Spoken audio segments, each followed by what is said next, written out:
I'm okay, I'm fine. Kincana, Kincana, teng neng neng neng neng. Ku menahan rasa sakit, rasa sakit. Few moments later. Assalamualaikum warahmatullahi wabarakatuh. Perkenalkan, nama saya Rizka Maliautami dengan NIM 2111010900013 dari kelas IPS 1. Baik, di sini saya akan mempresentasikan hasil proposal penelitian saya dengan judul Efektivitas Pembelajaran IPS pada mata kuliah Ilmu Sejarah dan Pendidikan IPS dengan menggunakan media video conference di UIN. Pertama-tama, di sini saya akan menjelaskan mengenai latar belakang. Jadi, seperti yang telah kita ketahui, COVID-19 menjadi pandemi global pada awal tahun 2020. Organisasi Kesehatan Dunia atau WHO melaporkan kasus ini berkembang terus-menerus. Para peneliti menemukan bahwa penyebab dari kelompok pneumonia ini adalah coronavirus. Laporan kematian yang signifikan telah dilaporkan karena penyakit ini terus berkembang. Universitas harus menyesuaikan diri dengan perubahan ini agar dapat menangani situasi darurat tanpa mengganggu kemampuan mahasiswa. Pemerintah melalui Kementerian Pendidikan dan Kebudayaan telah mengeluarkan Surat Edaran Nomor 4 Tahun 2020 mengenai penerapan kebijakan pendidikan di masa COVID-19. Salah satu tujuan dari surat edaran tersebut adalah agar semua kegiatan pendidikan dijalankan secara jarak jauh. Untuk mencegah penyebaran virus, orang-orang dalam studi berusaha menghindari kontak fisik. Selain itu, tujuan dari pembelajaran dari rumah ini adalah untuk menentukan pemenuhan hak anak didik untuk memperoleh layanan pendidikan yang terus-menerus selama pandemi COVID-19.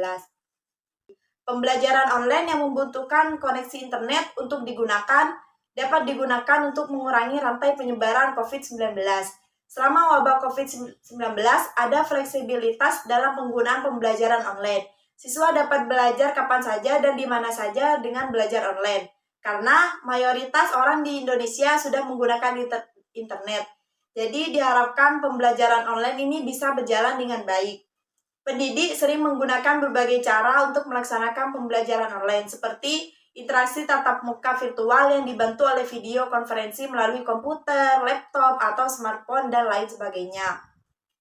Sudah banyak perguruan tinggi yang melaksanakan pembelajaran online pada saat COVID-19 menggunakan video conference yang bisa diakses melalui e-learning setiap perguruan tinggi. Pembelajaran menggunakan bantuan teknologi melalui aplikasi bisa disebut sister atau e-learning.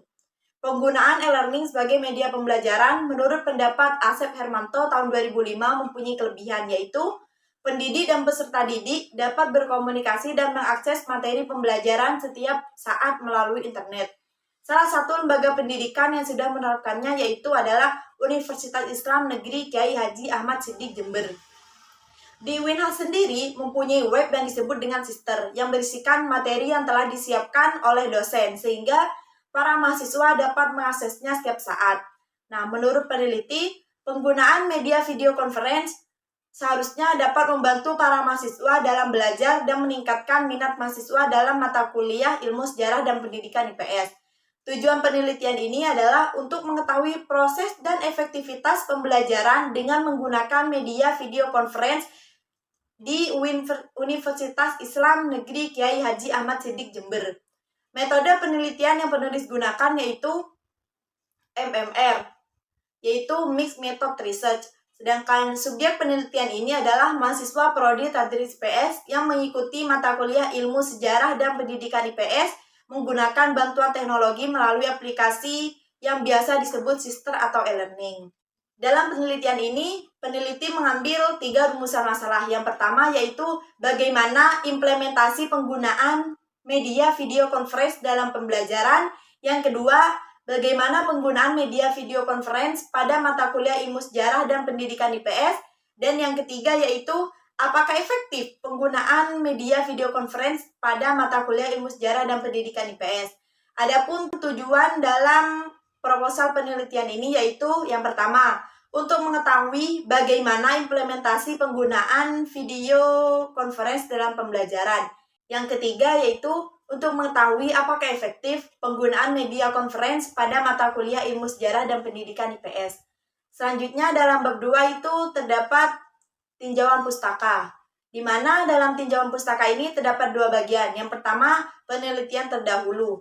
Dalam penelitian terdahulu, peneliti menggunakan 3 jurnal. Yang pertama, jurnal yang ditulis oleh Ataya Emeralda Ekawardana pada tahun 2020 dengan penelitian yang berjudul Efektivitas Pembelajaran dengan Menggunakan Media Video Conference. Tujuan dari penelitian ini adalah untuk mengetahui seberapa efektif penggunaan media video conference dalam pelajaran. Yang kedua yaitu Sawali Wahyu pada tahun 2021 dengan penelitian yang berjudul Pemanfaatan Online Video Conference sebagai Media Diskusi Pembelajaran Menggunakan Google Meet, Studi Mitra SMP IT Insan Rabbani. Berdasarkan penelitian yang telah dilakukan, menurut penulis, Google Meeting dapat digunakan sebagai rangkaian alat produktivitas gratis yang meliputi Google Account yang terintegrasi dengan Google Drive. Selanjutnya yaitu yang ketiga. Yang ketiga yakni Rahmawati Rahmadianati Putri pada tahun 2022 dengan penelitian yang berjudul Efektivitas Implementasi Video Conference sebagai Media Pembelajaran di Masa Pandemi COVID-19. Jadi, berdasarkan penelitian yang telah dilakukan penulis, saat melaksanakan perkuliahan di Pendidikan Ekonomi Universitas Lampung selama masa COVID-19, perlu disesuaikan dengan perubahan dan arah kebijakan yang mendorong pelaksanaan pembelajaran online. Selanjutnya yaitu kajian teori. Dalam kajian teori, peneliti membahas beberapa teori. Yang pertama, media pembelajaran. Jadi, pengertian media pembelajaran yaitu menurut Yusuf Hadi Miarso adalah segala sesuatu yang digunakan untuk menyalurkan pesan dan memiliki kemampuan untuk merangsang pikiran, perasaan, perhatian, dan kemampuan siswa. Dengan demikian, media pembelajaran tersendiri dapat mendorong proses pembelajaran yang disengaja, bertujuan, dan terkendali. Selanjutnya yaitu fungsi media pembelajaran. Fungsi media pembelajaran yaitu yang pertama, menangkap suatu objek atau peristiwa-peristiwa tertentu. Yang kedua, memanipulasi keadaan atau objek tertentu. Yang ketiga, menambah motivasi siswa dengan penggunaan media. Jadi, perhatian siswa terhadap materi pembelajaran itu dapat lebih meningkat. Selanjutnya yaitu video conference. Yang pertama, pengertian video conference. Jadi, video conferencing yaitu teknologi yang memungkinkan orang yang berada di lokasi yang berbeda mengadakan pertemuan tatap muka tanpa harus berpindah dari satu tempat ke tempat yang lain dengan menggunakan lokasi yang sama. Teknologi ini sangat praktis bagi orang-orang yang bergerak dari berbagai kota dan negara karena nyaman dan praktis. Selanjutnya, fungsi dan manfaat video conference. Jadi, video conference ini memiliki beberapa fungsi. Yang pertama, dalam sektor bisnis. Yang kedua, penggunaan pribadi. Yang ketiga, masyarakat. Yang keempat, bidang pendidikan. Yang kelimanya yaitu yang ketiga, ilmu sejarah dan pendidikan IPS. Jadi, mata kuliah ilmu sejarah dan pendidikan IPS ini termasuk dalam program studi Tadris IPS Fakultas Tarbiyah Ilmu Keguruan Winhas Jember. Mata kuliah ini diajarkan dalam 16 pertemuan dan membahas topik sebagai definisi sejarah, konsep waktu dalam sejarah, dan lain sebagainya. Selanjutnya yaitu bab 3. Dalam bab 3 ini, metode penelitian yang diambil oleh peneliti yaitu MMR. MMR ini Mixed Method Research merupakan metode penelitian yang menggabungkan antara dua penelitian kualitatif dan kuantitatif. Tetapi dalam penelitian ini, peneliti menggunakan MMR. Jenis penelitian yang digunakan dalam penelitian ini yaitu jenis sequential exploratory, di mana dalam penelitian ini peneliti menggunakan metode penelitian kualitatif dahulu, setelah itu baru peneliti menggunakan metode penelitian kuantitatif. Tahap pertama, penelitian menggunakan metode kualitatif. Langkah pertamanya yaitu menentukan masalah atau problem. Selanjutnya, peneliti melakukan penelitian teori dari sudut pandang yang membantu mereka mengumpulkan dan menganalisis data. Setelah itu, peneliti mengumpulkan data secara keseluruhan dari objek penelitian.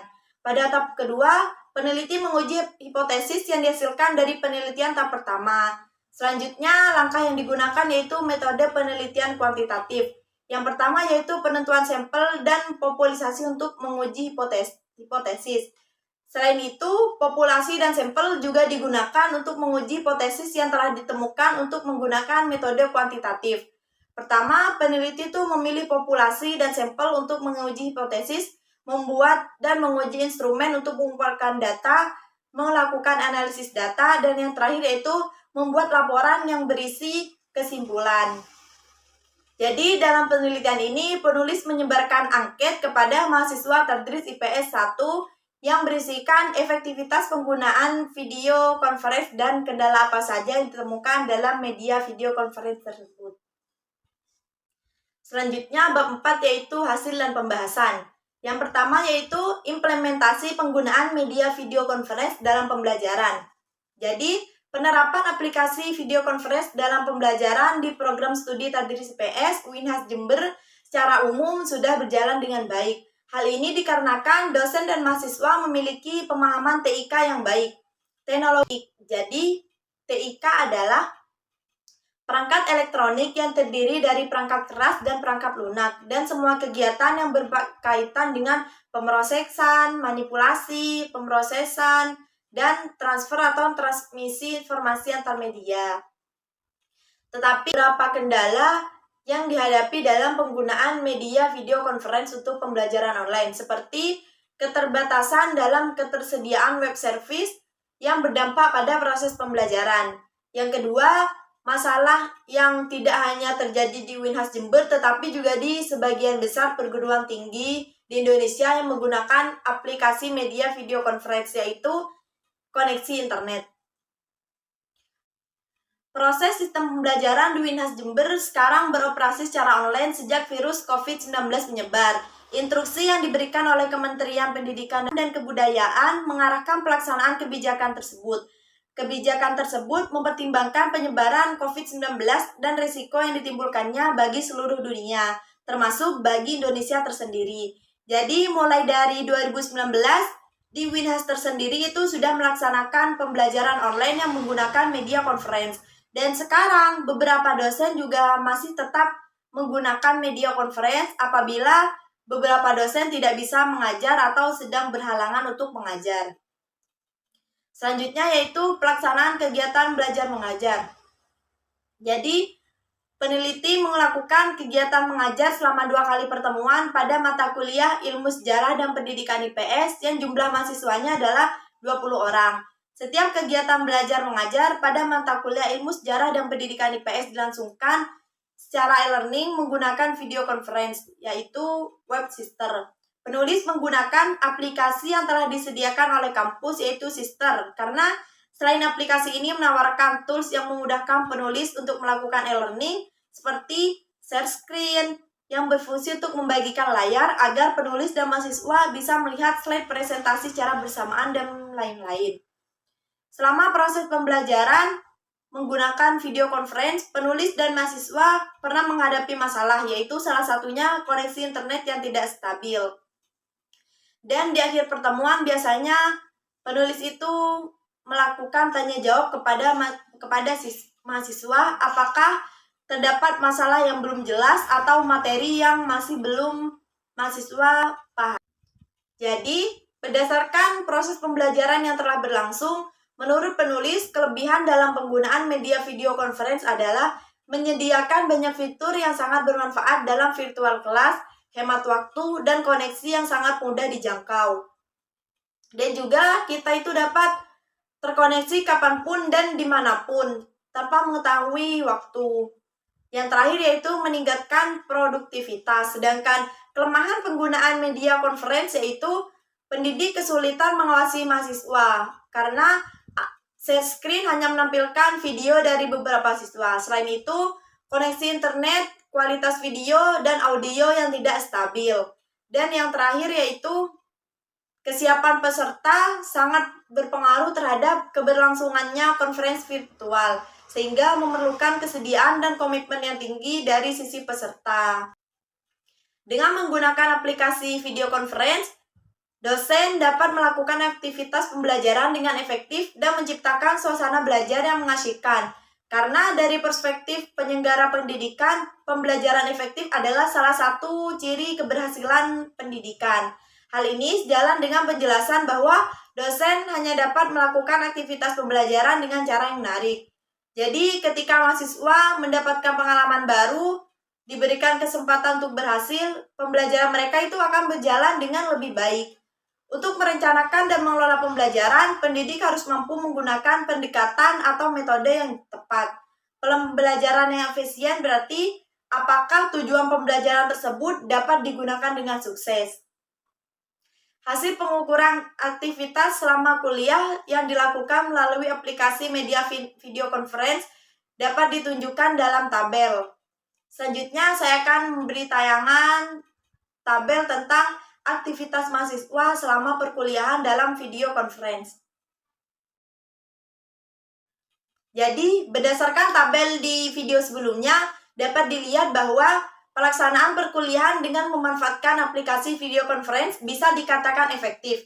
Hal ini dapat dilihat dari indikator aktivitas yang dilakukan oleh mahasiswa ketika pembelajaran melalui video conference.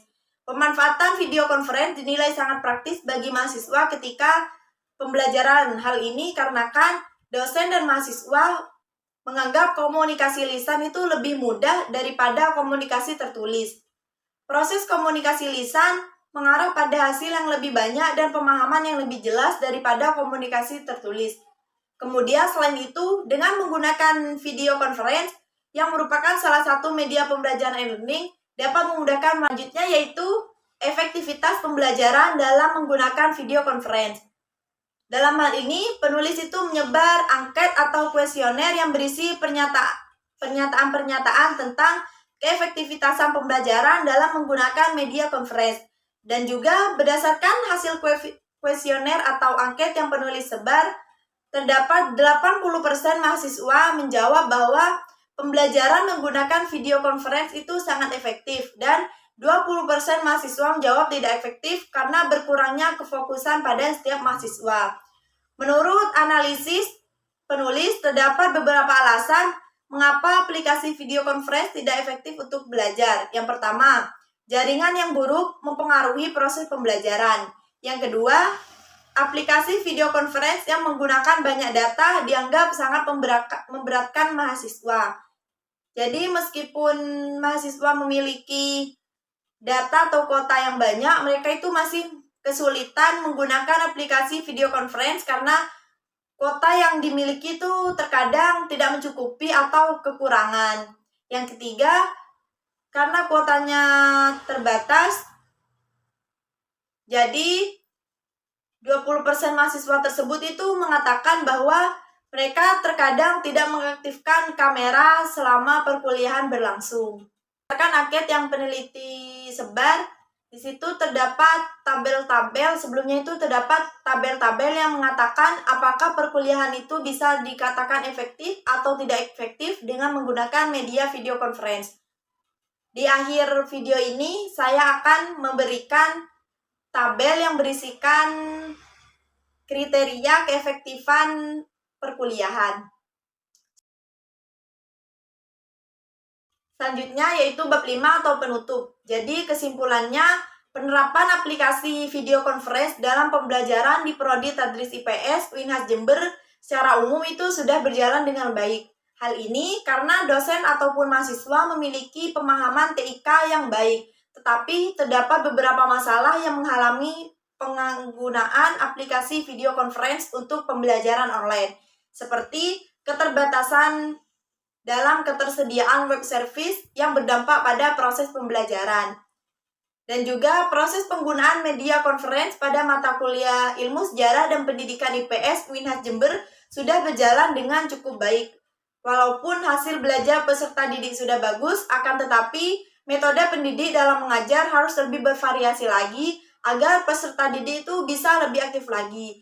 Selain itu, peserta didik juga merasa bahwa penggunaan media conference sudah cukup baik. Akan tetapi, mereka merasakan satu hal yang negatif, yaitu koneksi internet yang tidak stabil atau putus-putus pada saat proses pembelajaran berlangsung.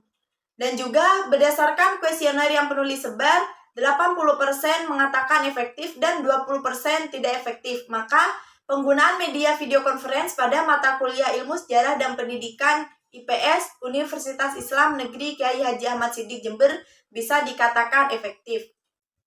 Mungkin cukup sekian presentasi dari saya, kurang lebihnya mohon maaf. Saya pamit undur diri. Wassalamualaikum warahmatullahi wabarakatuh. Saya wassalamualaikum bro.